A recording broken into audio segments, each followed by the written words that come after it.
This is the GPL podcast from GopherPuckLive.com. This podcast is sponsored by Jerry Peters and First Class Mortgage. Our expertise, your peace of mind. Visit us at firstclassmortgage.com.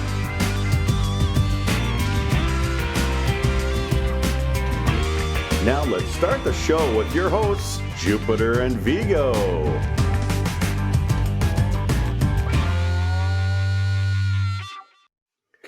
Well, Vigs, I'm giving up. You know what? It just feels like this is the GPL. Big Ten. Yeah, this is the GPL podcast, episode number 215. Tried to play the video, just wouldn't work. So we move on without it. We got to do what we got to do. Show's got to go on, right? It's, it happens, for some reason, videos it started and stopped. So apparently StreamYard might be having an issue, even though I just tested this before we came on, but you know how things are. Well, this is episode number 215. Wow, we're really getting up there, Vigs. Coming towards the end of season 11 of the GPL podcast. It's been a blast. Let's start off with the negativity. Big Ten championship started really well.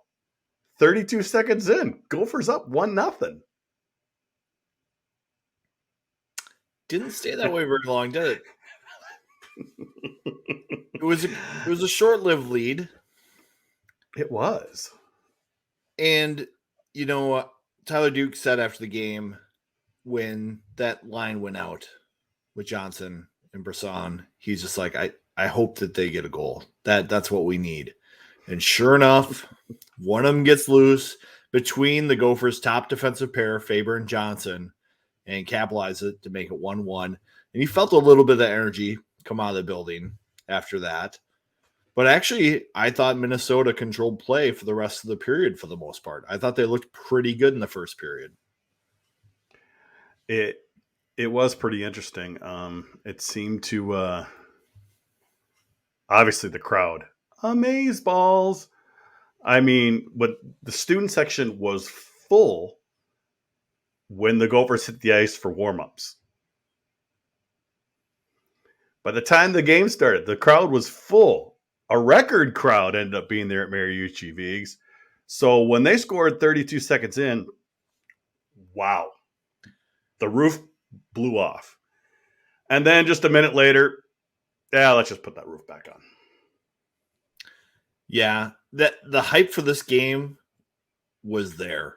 I mean, I don't know if I've quite seen a building like that for warm-ups, for the start of the game, for a first goal, maybe ever. You have to maybe go back to that regional where you had a lot of people who were Gopher fans but didn't have season tickets, who couldn't really get tickets, jumped on that game and really changed the atmosphere of the building. You didn't have all the gray hairs in there, the old people who sit on their hands. You had a bunch of people who were rowdy, who pre-gamed and wanted to be at the rink and be loud and make an impact.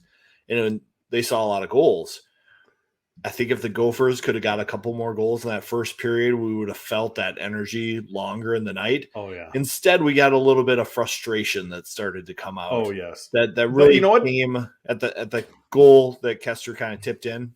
Well, yeah, but Michigan did exactly what they needed to do. That is perfect hockey. You get down on the road, you respond, and they responded. That helps. I didn't actually think Michigan played a perfect first period, though. They gave Minnesota probably 3 or 4 rush scoring chances throughout the period, where if Minnesota would have capitalized on one of those opportunities, they probably could have got a lead and maybe started to run with it a little bit and get that momentum going. Instead, that Kester own goal at the end of the first kind of sent the momentum back the other way. And, some people think the Gophers were deflated. I almost felt like they came into the second period with this attitude that they had to overcome it. And then you started to see them try to hit those home runs that kind of very frustrated with that. Yeah, I've kind of been bringing that up a lot. You have taught me well on that. You have taught me very well on that. I'm like, what are they doing? What are they doing? when Bob Motzko says they need to stop going for home runs and hitting singles, that means you need to stay tight on your breakout. You can't fly the zone early. You should be looking for those 5 to 10-foot passes. You should be getting back with the puck and even with the puck on the breakout so that the passes are easier to make, and you generate speed behind the puck. And so when you get in the neutral zone, you have multiple options. You are forcing the Michigan defense to close gaps, and you can get some momentum as you attack the offensive zone.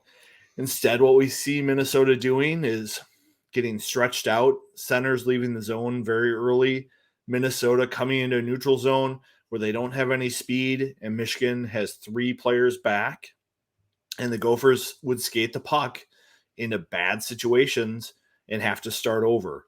Or you'd see Gophers have long shifts of playing defense, get an opportunity, and then maybe extend it too long, and then the Gophers lose the momentum.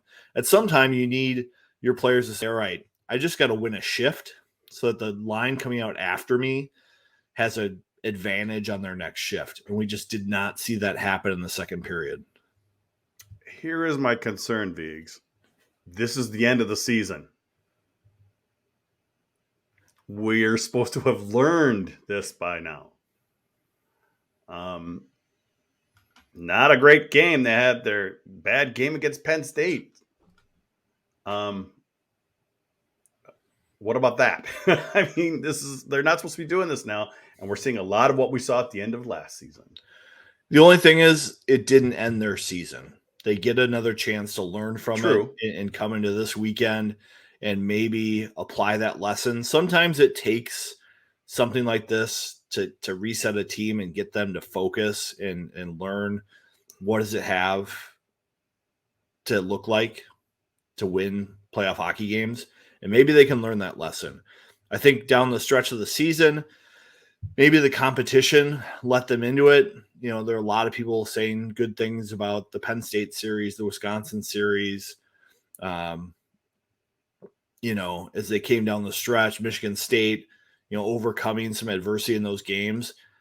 I do think that the teams that are playing in that stretch almost let the Gophers into it at times and let them have those rush scoring chances that kind of give them some confidence. You never really saw a team like a Notre Dame or Michigan in that second period where they force Minnesota to play a difficult offensive ground game situation. Can you still hear me, Viggs? I'm having some computer issues. I can still hear you. Your video has gone somewhat frozen, so I wondered if I was going to have to solo the podcast like you've done sometime when I have technical issues. No, I'm just having some weird memory issues. Chrome has been acting up. See, and there we go. We lost you. I'm glad that I have the power of running this show now from StreamYard, so thank you. I think what is going to be the big challenge for Minnesota as they get into the playoffs this weekend, as they head out to Worcester, is do they learn from this experience against Michigan, and do they look back at times in the past where they've had issues, like when they lost to Minnesota State in the playoffs? That's going to be key for this program. I've kind of hedged my bets with Bob and what's going on with Gopher hockey. This will be a weekend where I think they can prove it. I don't think it's exactly the most challenging regional they could have gotten. I think the matchups they have this regional are going to be kind of favorable. They're not going to have to slay the dragon in Worcester. They don't play a Duluth. They don't play a North Dakota. They don't play a Minnesota State. So they're going to see something different this weekend. Welcome back, Jupe. Well, as you can see, Chrome just quit right on me. Maybe that's a good thing. It's good to have it happen early in the show rather at the end of the show, right? Well, this is why I do love this platform. This platform just keeps on going. You took over very nicely. I'm guessing you're answering a question there or two. Trying to get my train of thought back here, Viggs. Coming out of Michigan series. Any other things coming out of Michigan that you noticed? That end of the game was pretty amazing. It was with Nyes a coming couple through with power some goals. plays, extra man. They did come together. Crowd was good. Crowd 6-on-3. was all excited. Crowd was all excited when they scored with 5 seconds left. I'm like, yeah, we're going to get the tying goal. But I went to the game as a fan. I noticed I saw Jared in the chat. He was sitting near me. George GPL was sitting near me. I had a fun time no matter what. Vigs, they did oversell the student section a bit too much. More than 1,900 of them showed up because all of them were trying to sit in front of me, and they kept getting booted out. It's obviously not a bad problem to have, Not a but bad problem to have. Exactly. no. But as you can see, not ideal at all. No, not ideal, but I think the atmosphere in the building is worth the trade-off of some of that, Mm-hmm. at least to those of us who've been wanting something like this for a long time. I did get frustrated with the fans' reaction to the officiating. The beers on the ice was kind of a black mark, I think, for Minnesota. Yes. Jess Myers kind of asked about it a little bit in the press conference afterwards to Bob Motzko, and Bob pretty much gave the no answer response, Yeah, of course. which might be added to our list of Jess Myers, And, Bob Motzko interactions. oh boy, I was actually going to bring up Ryan's question before my browser crapped out. Ryan K, don't blame the officials often, but that was a very poorly called game all around. On top of it all, I think it's a combination of two things. Yes, not the greatest officiating game, or definitely not the worst. Number two, completely different crowd there, Vigs. Blue collar crowd, not a normal Mariucci crowd. And I think that is 90% of why the beer and the pop were thrown on the ice. It's very I totally unfortunate. agree with you there. It's just very unfortunate. What about the reffing, though? Let's go back to the actual reffing because the fans were getting pretty frustrated. Yeah, I think it started with the Nyes hit, which they reviewed. And Yes. at full speed, it's one of those plays where the Michigan player goes down, and as a ref, you got to go, I think I saw this. Mm-hmm. And you don't want officials making things up on the fly that they didn't see something and they're calling. I think the ref thought he saw maybe something there, and so he calls the penalty. Those And open ice hits in college hockey, yes, those are things that probably aren't called in professional levels, but in college hockey, open ice, hard hits, intent to injure more than separate from the puck, those draw the eyes a little bit differently. And here's one thing though, Vigs, is that if he's going to call it, he reviews it. It's not a 5. It might not even have been a penalty, but he can't change that. He made the call. He must stick with the call. He can't go, oh, it was actually not a penalty. So Nyes has got to serve us 2 minutes no matter what. It's just like, oh, this is not a 5. Let's move on. May not. It looks like he didn't hit him in the head at all. Looks like a good check. But like you said, it's an instant. It happens just like that. He's got to make his best judgment call. I don't have a problem with that call because we see it all the time.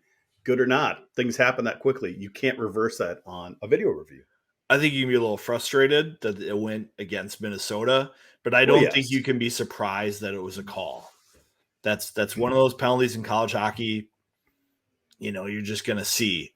I was a little frustrated. I think that the Cruikshank odd man rush where he couldn't get the shot off. To me, the hooks and holds, as Steve is saying in the chat. I mean, that's one of those things where you want to let them play on the ice a little bit, but especially scoring chances. If you think that there's a hook or a hold on a scoring chance, those are calls I think you got to make. And it didn't seem that the refs wanted to get involved on those kinds of situations. And that's where the game kind of gets lost officiating wise for me.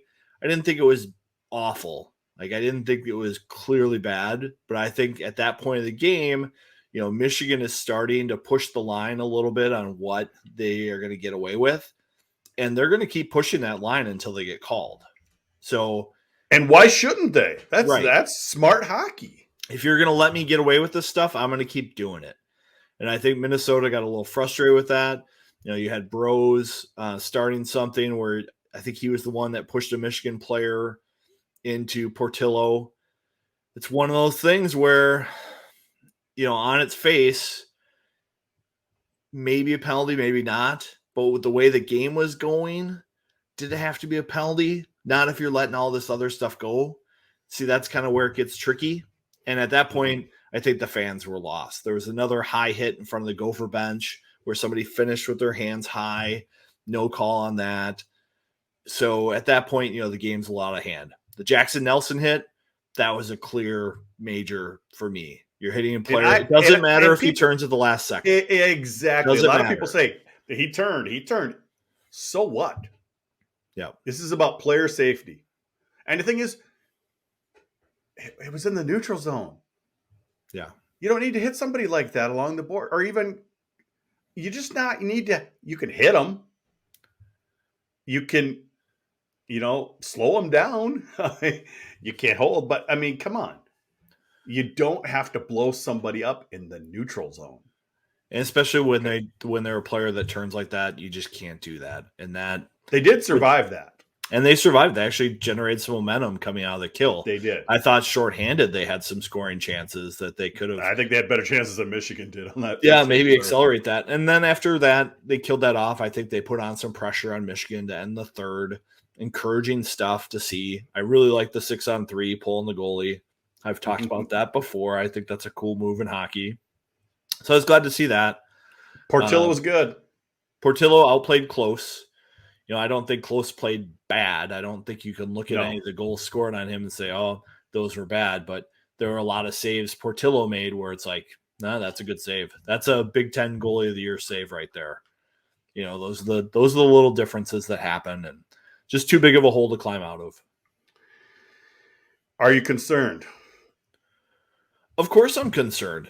I mean, this is a program that I've had my concerns with all year. I've gotten confident at times and they've got me back on board. And then they play a game like this where it's just like the same things keep happening. For this team to be good, they need 9 and 27 to be dangerous players. Oh boy. And I thought McLaughlin was a very dangerous player throughout the night. He did a lot of good things, but he can't do it alone. And I thought, Brodzinski was kind of separated from his line mates for a lot of the game. And so when you had a line like that was just all over the place and not working together and winning shifts, it puts you in a tough spot because then you have the freshman line that's never really been in games like this, and they're being counted on to be like your second line against a team like Michigan. That kind of separates things out a little bit. And Minnesota's fourth line, not really sure what you have there. I like Perbix. I like Nelson. I like Sorensen at times, but I think they just need to play more cohesive to make things happen. I thought Cruikshank played a pretty decent game. I thought he did some things that would have allowed them to string shifts together, but it just wasn't enough. And you can't have games where it's just not enough at this time of year. Cruikshank is a perfect player that can get other people going if the other players have the opportunity. It's like he is one of the best support players that this team has. But when the other players aren't there, and he makes good decisions. Like he'll come in the rush and he'll make a dangerous shot that has a rebound, or he'll come in and realize that there isn't a shot there that can get to the net and create danger. So he takes it down below the goal line or puts it down below the goal line and goes to work. That's the kind of stuff you need to happen that you don't always see out of some of the other players in the Gopher lineup. Moscow did move Huglin to align with Walker McLaughlin for a little bit there in the third. Maybe that's something that they'll look at this weekend. I don't think we're going to see Lucius back. So this team is what it is. Hopefully they have what they need for Gopher fans out there, but it is a concerning weekend. Yeah. I'm going to come back to Lucius in just a second here, but I saw a question from Jared Klein. Your favorite concern, number 9, might be coming back for another year. Let's hope he walks away. Jared's not much of a fan of Walker, but I I'm not sure they actually have room to do this next year, Viggs. I mean, they might have the room for a player or two, but I'm not sure that happens. But it kind of got me a roundabout way, and actually, what you kind of referring to, this team goes as far as 9-27. It just yes, Myers and Nyes can be deadly, but if those two are on their game, Minnesota could go just boom all the way to the top. It's going to help if Nine finds his game in a big one like this. If he came back, can he play wing, please? Please, for more than a period. Can you put him at wing for more than just 20 minutes? He can be dangerous. He can float around at wing, but when he's at center, he flies too quick. He opens up things in transition the other way. He gets too deep. He's never the F3. It just creates some issues. So we'll see. I mean, if Walker and McLaughlin were to come back, maybe that means the Lucius kids aren't going to be here. It's really super complicated, I think, for that. And that's the question. Ryan K. Has Lucius played his last game for the Gophers? Here's what's weird, Viggs. That's not normal. Motzko was talking about Nelson every other day. He's going to be back. He's got this injury. He's going to be 5 weeks, 6 weeks, whatever it is. Lucius, not a freaking peep. One word answers from the yes. He's not giving us that. So it's not just an injury from just, we're just kind of putting puzzle pieces together. Well, there's something weird going on. I think it's an injury, but it's just something that he's not happy with. Mm-hmm. That's where I would go. There's something there going on injury wise. Oh, yeah. I don't doubt that. But clearly Bob's frustrated by it. You can see it when he answers these questions about him and how he talks about it. So, yeah, because it's not like he was talking about Nelson at all. Yeah. Or Pitlick. Yeah. So when they were we'll see. I think it's probably too early for that. I think Bob's really focused on the NCAA tournament and maybe not about soothing of an ego of a freshman. We know how Bob doesn't even like to talk about freshmen until they get to campus. I don't think he said anything about his commits that have signed yet to the media. He likes to talk about them when they come to campus and once they do something. So, and if Lucius does move on somewhere, it's got to be major junior. He's not ready to go play AHL. He's not ready to go right to the pros. Exactly. he needs time to develop and strengthen. Mm-hmm. Well, we're going to talk about the NCAA tournament in a bit, but hopefully things work for me here and we can hear from our sponsor. Hey fellow GPLers, Jerry Peters here from First Class Mortgage. Have you refinanced your home in the last 12 months? If you haven't, chances are you should.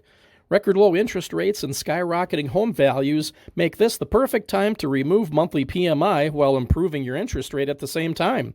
You can also use the equity in your home to finance those home improvement projects. Or you can consolidate high interest rate credit cards into one new low monthly payment. To hear more, call or text me today at 612-940-3291. You can email me at jerry@firstclasscorp.com, or you could go to firstclassmortgage.com to fill out a free online application. Mention the GPL podcast and receive a $300 closing cost credit. Some restrictions do apply. First Class Mortgage's NMLS number is 322842, mine is 480200. This is not an agreement to lock into an interest rate under Minnesota law. First Class Mortgage is an equal housing lender.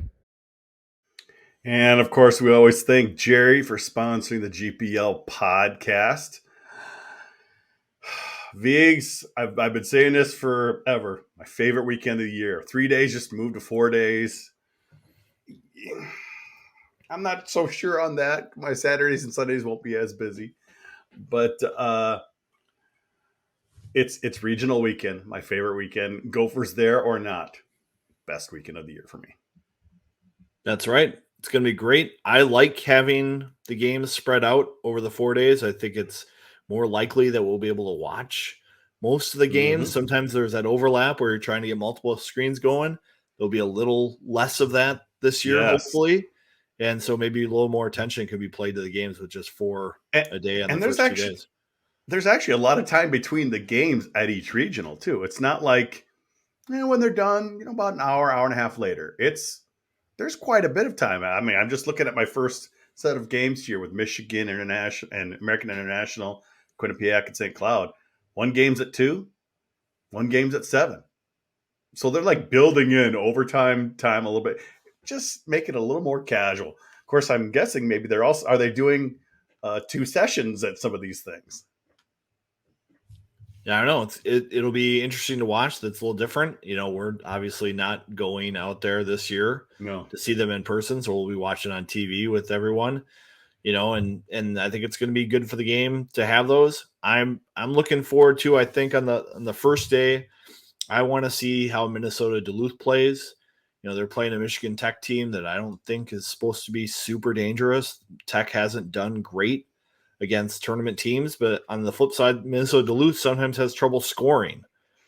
So we'll see if they can get a lead and pull that one out, because if they can get through and play Denver, that's a very exciting regional final for a Frozen Four spot.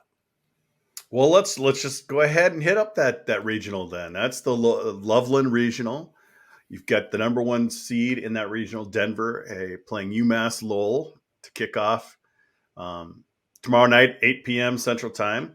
You've got Duluth and Tech playing tomorrow afternoon. Any other thoughts? Paper, those are 2 easy games to pick on paper. I'm just trying to think of like the odds.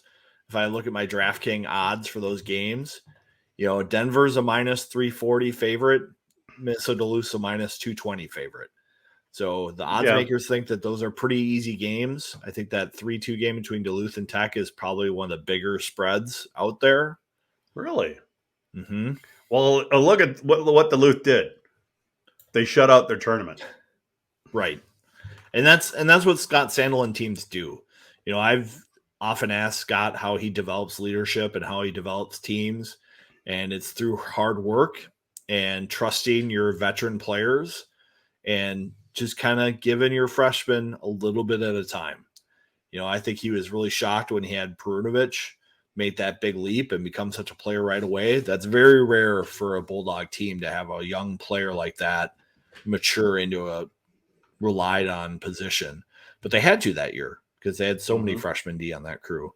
This is more one of those unheralded Duluth teams that's grown over the year and was very tough down the stretch. I mean, they almost missed the tournament a month ago, right? They did. They were outside the pairwise. They had to get hot to get in, and now they're a 2 seed. So looking like you're sticking with Duluth and Denver making that regional final. And I'm picking Duluth out of that region because of that veteran savviness that Sandelin always seems to deliver. You can't really bet against him. He's done it so many times. And I don't know, after the NCHC weekend, if Denver's that team that can really make it happen. I know they scored a lot of goals this year. I know they have a lot of talent. I just think when they play that style against Duluth, it could get wired down. And as good as Brink has been, I have not been super impressed with him when I watch. I don't know what it is, but just when I've watched Denver games, he has not flashed to me as an elite player in college hockey. I know the numbers are there. I know he produces. Maybe I'm just watching the wrong games, but he just doesn't consistently win shifts for me. Okay.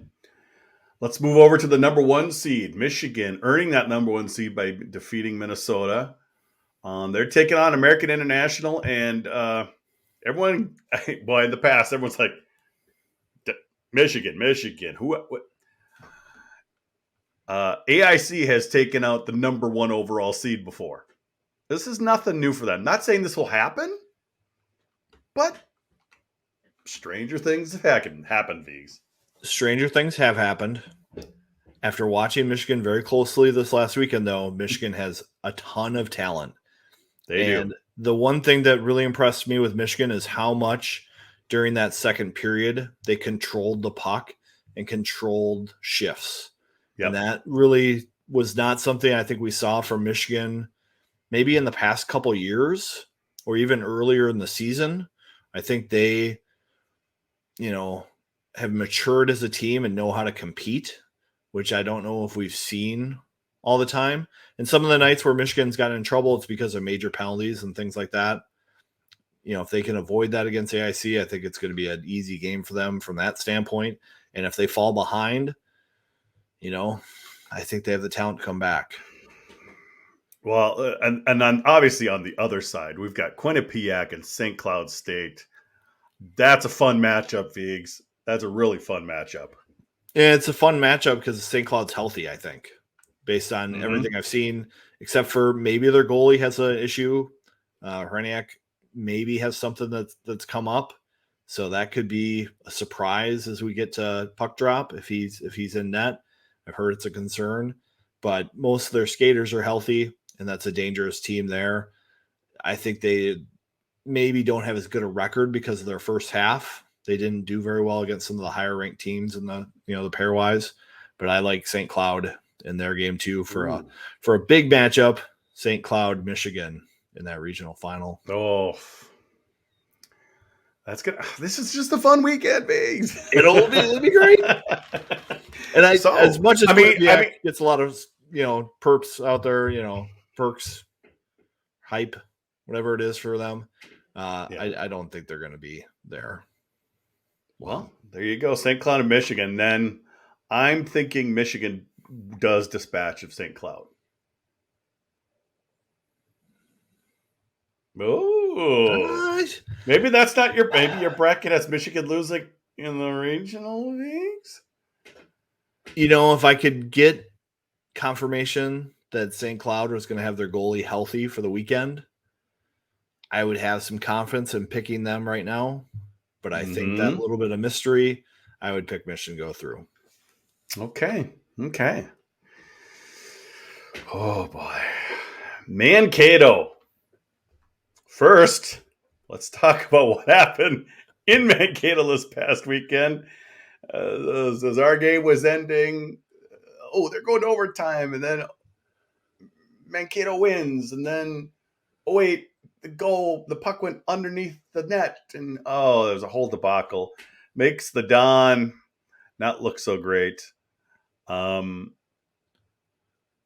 to who? According to who? Some of the people we hang out with. Those people might be biased in some way. Possibly. I'm not going to get into the whole thing.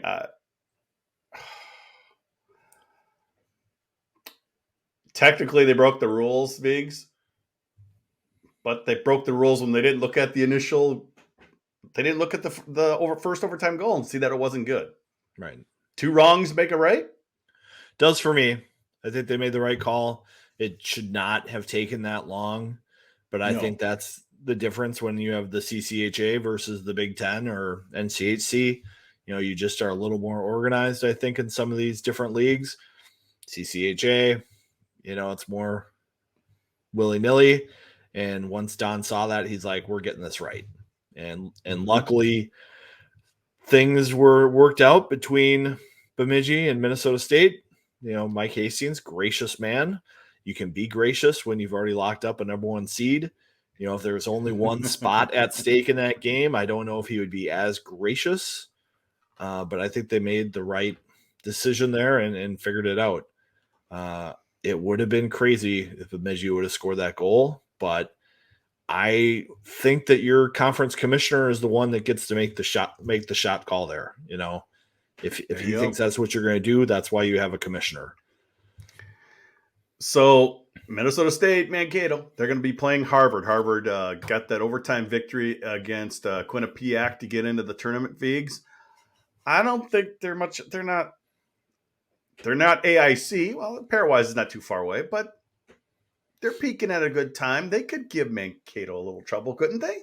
They could easily give Mankato a little bit of trouble. We've picked on Minnesota State a little bit for playing in the CCHA. They have a lot of games where they are unbeatable. Dominant. Just the way they're going to play when they get on the ice. It's kind of like some of those old WCHA days when you had those Gopher teams where they could play a really bad game and they're still only going to give up 10, 15 shots and they're going to be able to pull off the win. It just doesn't matter. They make a mistake, they'll reel them back in. That's kind of been Minnesota State's season. They have done well this year when they have played good teams. I think this is probably one of Minnesota State's strongest non-conference schedules they've ever had. I think the CCHA has had pretty decent luck with Michigan Tech and Bemidji State playing tough schedules. Michigan Tech didn't play particularly well in those games, but at least they played them. And they got rewarded for it by getting in on the pairwise. But the league as a whole was very top heavy. So I think Minnesota State has enough experience now where they'll come into this weekend and they're going to be able to come out of this game against Harvard. Harvard's coming from out east. I don't think the East has been very good this year. You just have to look at the ECAC and Hockey East. Those teams got slaughtered in non-conference. And they didn't even do very well against Atlantic Hockey. So it's a league that I have a hard time seeing them do well in the tournament.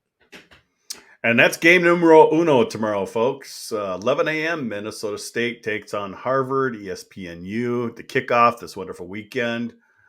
And that's going to be followed up at 5 p.m. North Dakota and Notre Dame. I like this matchup because North Dakota's a little injured right now, Viggs. And otherwise, I would have picked them straight through. But this makes it a little more interesting when somebody like a Sanderson is down. Yeah, and North Dakota has been a team that's fortunate to have all those transfer portal players. They lost so many players to the pros from last year's team, and they were able to plug everything in with transfers. It sounds like, according to Chris Peters, they might be the team that's going to get DeRitter next year. That's what I was just about to say. Yeah. So, they've done very well. The portal's been very, very, very good to Mr. Barry. And I think they're able to pull out this game with Notre Dame, but we'll see. Losing Sanderson does hurt them quite a bit. I don't think they quite have a player like him. Nobody really does in college hockey. Yeah. This is probably the closest game in the first round for me in terms of matchup and what to expect. So I think really, Notre Dame's going to come out here. And really the key is that if Notre Dame gets a lead, North Dakota could be in trouble because we've seen if they get even a one, it's strange that a 1-goal lead, it probably wouldn't, hold up, but they get a 2-goal lead, North Dakota will be in panic mode because it's going to be tough for them to score. And North Dakota's done very well against Michigan this year. I don't think they're going to be nervous at all about this matchup. So it's one I'll be excited to see. All right. Well, you picked North Dakota, taking on Minnesota State. Minnesota State's got some great defense. They got a great goalie. They do also have one of the top offenses. What do you think? Minnesota State and North Dakota. Who comes out of there, Viggs? I think it's going to be one of those games where you're going to be lucky to see 4 goals. I would put the over-under at 4.5 and bet the under. And I think Minnesota State's going to pull this one out. I think, as I said before, McKay is a good goalie. He's not going to see a lot of shots in either of these games. That's perfect for him. That's the right style. And I think they're going to be headed to Boston. All right. Well, that brings us to the Worcester Regional Viggs. Worcester. Western Michigan and Northeastern. And I did a little Twitter poll earlier this week. And by far, this one was the most that people thought could be an upset. And when you've got somebody like Levi in net for Northeastern, Viggs, he could come through the whole region and shut everybody down. He could. There is the school of thought that he has not played well against top teams. Okay. And he did not carry Northeastern down the stretch here. He's had a lot of nice games, but again, East Coast hockey has not been very difficult this year. There's not a lot of power teams out there. So maybe it's a little bit of smoke and mirrors with those stats. So I don't think Northeastern's as dangerous with him in net as some would pin them. Mm-hmm. I think Western Michigan, they've got some of the top scorers in the country with Frank and Adard, both players who probably could have been Olympic type players. Maybe there's some sort of anti-Western Michigan thing out there. I'm pulling for Western Michigan to get through in this one. I just wish that they were in a bracket with Michigan so we could see that game happens. But unfortunately, Western's going to have to get through Minnesota to get to a position where they get to Michigan. I would have liked to have seen that matchup happen earlier and easier, but it's not in the cards. They can only meet in the finals, so I know they can only meet in the finals. And so there was a young Michigan writer at the games, all the games, when they were here earlier this year, and I was asking him about it. He's like, we kind of wanted to see it too. So, I'll have to see. So you're thinking Western Michigan's going to come through there? Yeah, I think I think that's the one that's, if there is an upset, that's the one that will happen for a number one. It'll be that game. Not saying it will, but that's the most likely one in my view. It makes sense from that standpoint. I can be talked into it. I just don't think Northeastern's going to be very good, and I don't think as highly touted as Levy is, and I think he might get the Richter Award winner. I just because that's voting's like now it's before the regional, folks. Right. I think he's going to get it, and I think he's going to lay an egg a little bit in the regional. And it's going to be egg on the face of everyone who votes. Sounds familiar. And we'll be hearing it from Minnesota State fans all tournament. Okay, here we go. UMass, Minnesota Vigs. Minnesota has not done great out at Worcester, especially against a team like PC. They took them out last time they were there. They are the defending national champion. They have players who have been there, been through the washing machine spin cycle.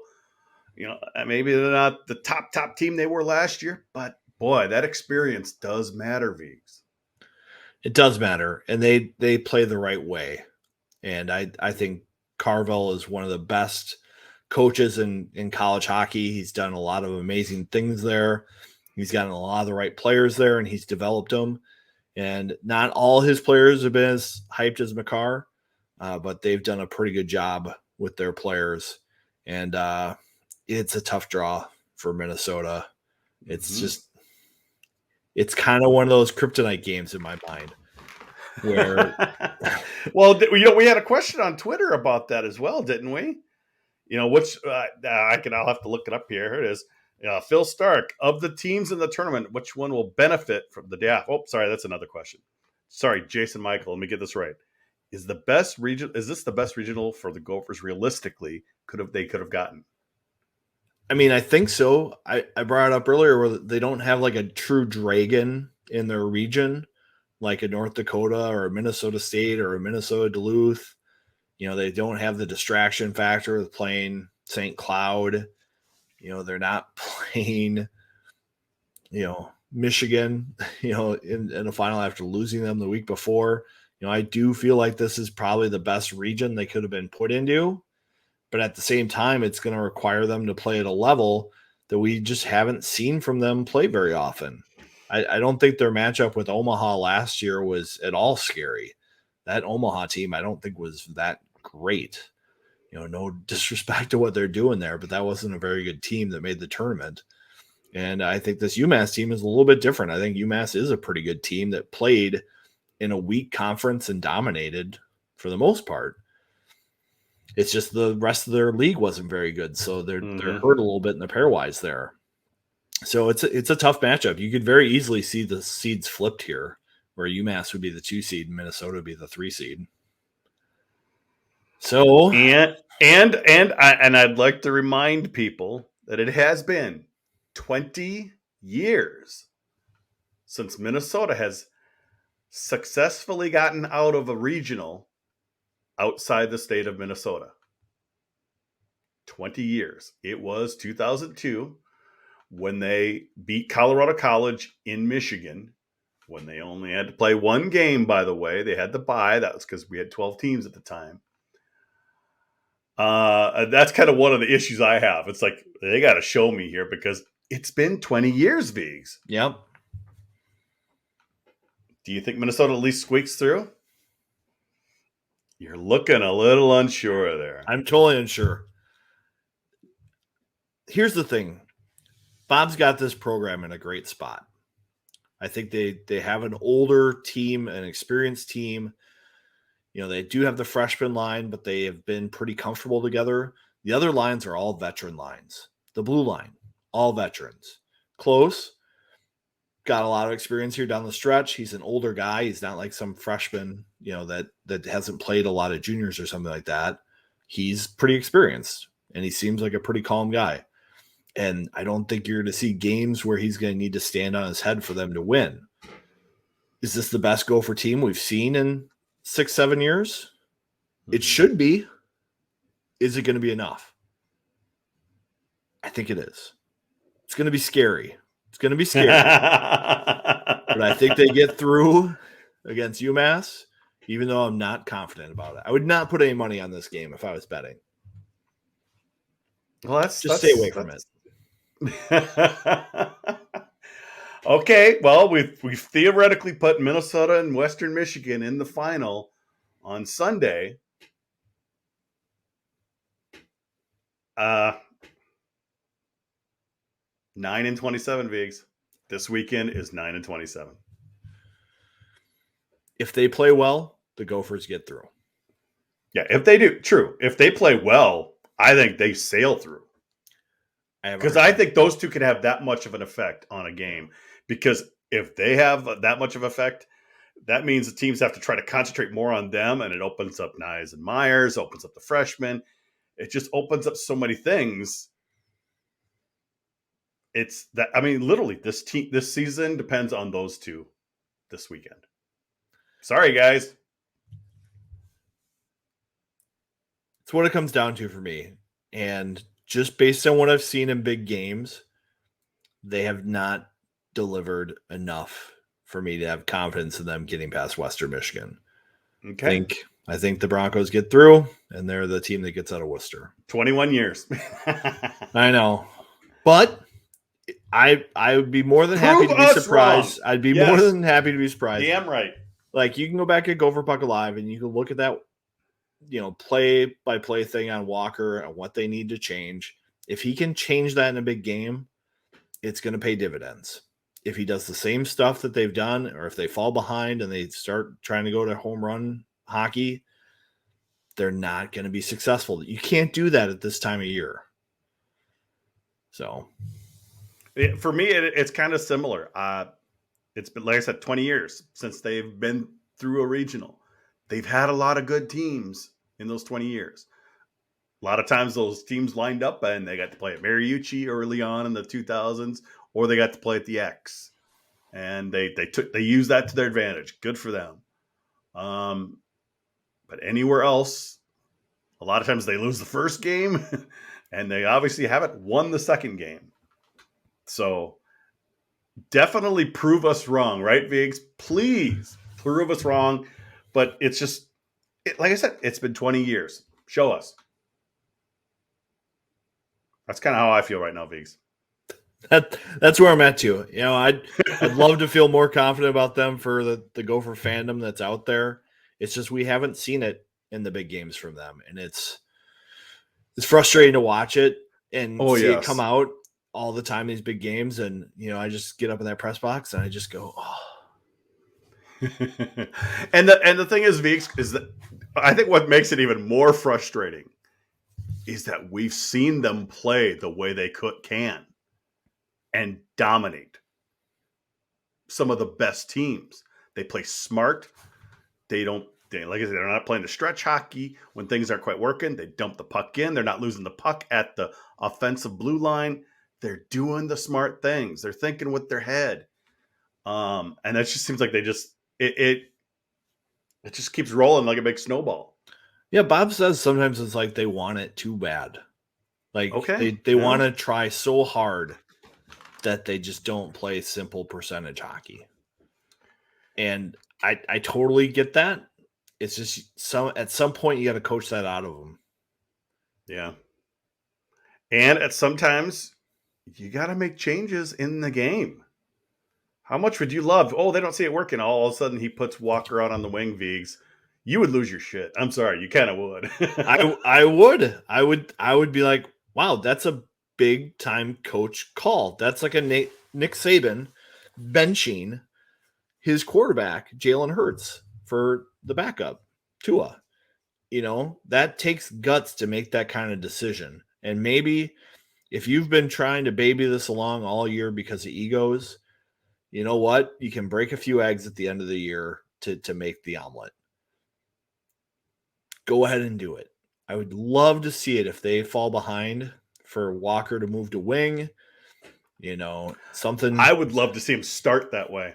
No, I'd love to see that because UMass is not expecting it. No, that's true. I mean, I'd like to see him start it. I'd like to see him end with it. One of the two. But, Bob said time and time again that Walker's not going to play center at the pro level. So why force it now? Walker's not going to play at the pro level, in my opinion. He's going to get a chance somewhere. He'll get a chance. And he'll play wing. And he'll use his speed. And maybe he'll figure it out. And maybe he'll be like a Wes Walls. Because Walker is a great penalty killer. He's got great speed. He's got great recovery ability. He's just not super creative with the puck. We see that on the power play point where he's got the one goal, the 1 point all year, despite probably playing just as much as anybody else in the power play. He's got 1 point. So he's got some things to learn, but I don't know if he's learned it yet at Minnesota. This will be a great weekend. I'm looking forward to all the hockey on TV. Oh boy, it's take it all best. Have fun this weekend, folks. Not just Minnesota game. This is college hockey. This is what we all love. It's not always about Minnesota. This is just, wow, I love this weekend. Everyone needs to embrace it. And, of course, there will be way more upsets than we talked about on the show because that's just what happens. Weird things, and that's what makes it so fun. What's your number one seed that could get upset? What if you're going to pick one? It's happened all the time. I think we picked number one seeds to get through. But if you had to pick one.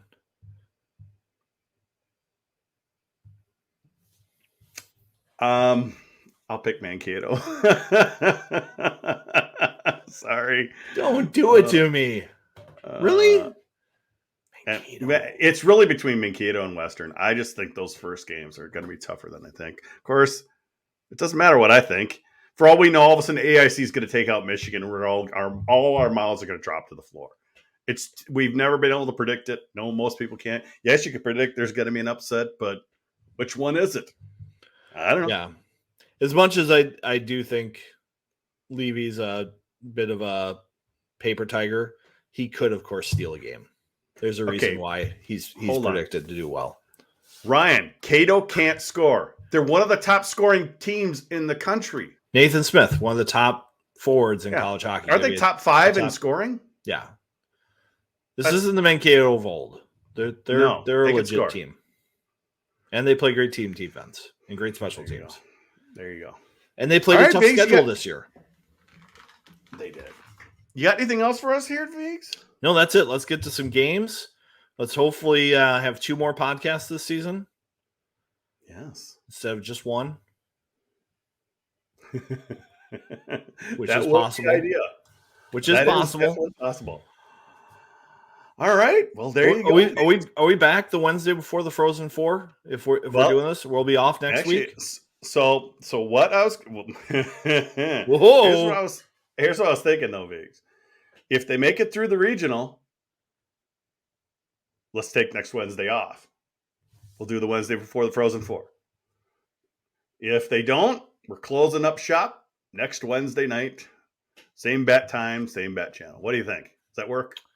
I don't think we need to. I mean, even if they make the first, or this is like on air, on recording, production meeting. Or do we have it next week and then have the day off before the Frozen Four, and just have it next week no matter what? I think we skip next week and we either do it the Wednesday of the Frozen Four or after the Frozen Four. Oh, so just close up the season after the Frozen Four, no matter what. Right, because then we'll know. Yeah, I kind of like that. Who signs contracts everywhere? I think we'll see Walker and McLaughlin head off into the sunset and try their hand at AHL or European hockey. Yeah, and then I think we'll have some other question marks. Like, will Ben Myers sign with the Wild? Will Brock That's a great Faber idea, go to the Biggs. Kings? Will Matthew doing Nyes be a fourth liner for Toronto? All that stuff will be known in about 3 weeks. So no matter what, we are not on next week, folks. That's right. Taking the week off. If they make it to the Frozen Four, we'll be back that Wednesday before the Frozen Four. And guaranteed we'll be back to close up the season, no matter what, the week after the Frozen Four. So that definitely works for me. I like you're a smart guy, Biggs. I am a smart guy. Look at these diplomas over here, you know? Well, that is going to do it for the GPL podcast this week. Hopefully we'll be back next Wednesday. Hopefully the team wins. We'll have to see. For those of you watching live, stay tuned for a bit of overtime for the rest of you. We'll catch you next time on the GPL podcast.